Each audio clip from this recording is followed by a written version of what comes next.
ஒரு கணவனும் மனைவியும் ரொம்ப சந்தோஷமாக நல்லா இருந்தாங்க. திடீர்னு ஒரு நாள் கொஞ்சம் சண்டை போட்டுட்டாங்க. ஸோ பேச்சுவார்த்தை இல்லாமல் இருந்துச்சு. எல்லாரும் என்ன செய்கிறதுனா ஒரு நோட் எழுதி வச்சுட்டு போயிடுறது. அதே மாதிரி ஒரு நாள் கணவர் என்ன செஞ்சுருக்காரு, ஒரு பெரிய பேப்பரில் என்னவோ எழுதியிருக்கார். எழுதி யூஸ்வலாக வைக்கிற இடத்துல வச்சுட்டு அவர் போயிட்டார், ஆஃபீஸ் போயிட்டார்.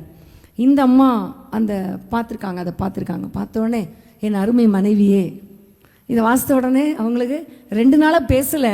இன்றைக்கி என்ன சொல்லிட்டாரு, அருமை மனைவியே ரொம்ப சந்தோஷம், நான் 2 நாளாக உங்கள்கிட்ட பேசாதனால ரொம்ப கஷ்டமாச்சு, சாரி, இது இன்னும் சந்தோஷம், நீ எவ்வளோ என் மேல் அன்பாக இருக்கிறான்னு எனக்கு தெரியும், ஆனாலும் நான் தப்பு பண்ணிட்டேன், என்னை மன்னிச்சிக்கோ, உன்கிட்ட பேசாமல் என்னால் இருக்க முடியலை. இது வரைக்கும் தான் இந்த அம்மா வாசித்தாங்க. அதுக்குள்ளேயே அவங்களுக்கு ஒரே கற்பனை, ஒரு சந்தோஷம்.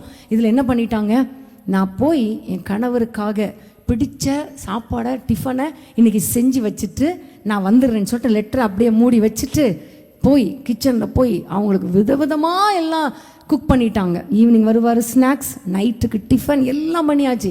எல்லாம் பண்ணி ரெடியாக குளித்து நைட்டி மாற்றிட்டு நிற்கிறாங்க. ஹஸ்பண்ட் எப்போ வருவார், காலிங் பெல் எப்போ அடிக்கும், ஏன்னா இன்னைக்கு சந்தோஷமாயிட்டாரே, சமாதானமாயிட்டாரேன்னு சொல்லி அவரும் காலிங் பெல் அடிச்சிட்டார்.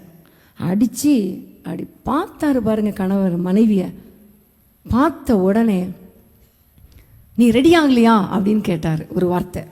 என்ன சொல்கிறீங்க, போய் லெட்டரை படி அப்படின்னு சொல்லிட்டு இவர் ஏற்கனவே அவர் ரூமில் சூட்கேஸ் ரெடி பண்ணி வச்சுருந்தாரு. சூட்கேஸ் எடுத்துகிட்டு ஒரு காரில் ஏறி போயிட்டார். என்னடா இவர் ரொம்ப நல்லா தானே எழுதியிருந்தார், ஏன் இப்படி கோவமாக போகிறார், அவருக்கு பிடிச்சதை நான் உங்களுக்கு பிடிச்சதெல்லாம் செஞ்சு வச்சுருக்கிறேன், காதலே வாங்கலை, போயிட்டார். சரி என்ன தான் அவர் எழுதியிருக்காருன்னு சொல்லிட்டு அந்த லெட்டர் எடுத்து படிக்க ஆரம்பித்தாங்க. தொடர்ந்து படித்தா எங்கள் ஆஃபீஸிலேருந்து என்னை 10 நாளைக்கு துபாய்க்கு அனுப்புகிறாங்க. நான் கேட்டேன், என் மனைவியை பிரிஞ்சு என்னால் இருக்க முடியாது, அவளையும் கூட்டிகிட்டு போனோன்னு நான் விரும்பினேன், அதனால் சாயங்காலம் 5 மணிக்கு கரெக்டாக வரும்பொழுது கால் டாக்ஸியோடு வருவேன், நம்ம ஏர்போர்ட் போனோம், 5:30க்கு ஏர்போர்ட்டில் போய் நம்ம நிற்கணும், அப்போ தான் நைட்டு 8 மணிக்கு ஃப்ளைட்டை நம்ம பிடிக்க முடியும், அதனால் ரெடியாயிரு, நைட்டுக்கு ஈவினிங் ஸ்நாக்ஸ் செய்ய வேண்டாம், நைட்டு டிஃபன் செய்ய வேண்டாம், ஒன்றும் செய்ய வேண்டாம், நீ குளித்து ரெடியாகி எனக்கு ட்ரெஸ் எடுத்து வச்சுட்டேன், உனக்கு ட்ரெஸ் எடுத்து வச்சு ரெடியாயிரு.